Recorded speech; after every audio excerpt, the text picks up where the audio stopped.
Ovulation induction and timely inter course. దీంట్లో ఏంటంటే మనం పీరియడ్ వచ్చిన సెకండ్ డే నుంచి ఎగ్ పెరగడానికి 2 టైప్స్ ఆఫ్ టాబ్లెట్స్ ఉంటాయి. లైక్ లెట్రజోల్ కానీ క్లోమఫిన్ సిట్రేట్ కానీ ఒక 5 days ఇస్తాము పీరియడ్ వచ్చిన సెకండ్ ఆర్ థర్డ్ డే నుంచి స్కాన్ చూసుకొని.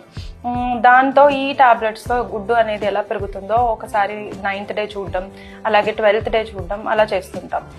12th day are 13th day గుడ్డు మంచి సైజ్కి వచ్చాక పగులుతుందా లేదా చూసుకొని ఆర్ అవసరమైతే గుడ్డు పగిలే ట్రిగర్ ఇంజెక్షన్ ఒకటి ఇస్తుంటాం. అలా ట్రిగర్ ఇంజెక్షన్ ఇచ్చినాక 36 hours గుడ్డు పగిలే అవకాశం ఉంటుంది. So almost around 10th or 11th day నుంచి వాళ్ళని ఒక 6-7 days పాటు ఆల్టర్నేట్ డే ఇంటర్ కోర్స్లో ఉండమని చెప్తాం. ఇది న్యాచురల్ పద్ధతి. ఒకవేళ ఈ ఓవ్యులేషన్ తర్వాత ఎంబ్రియో ఫామ్ అయినా అంటే బేబీ ఫామ్ అయితే అది గట్టిగా అతుక్కోవడానికి మనం ప్రొజెస్ట్రాన్ సపోర్ట్ కూడా ఇస్తుంటాం టాబ్లెట్స్ రూపంలో. సో ఇలా చేసినందుకు ఒక 10% సక్సెస్ రేట్ అనేది ఉంటుంది.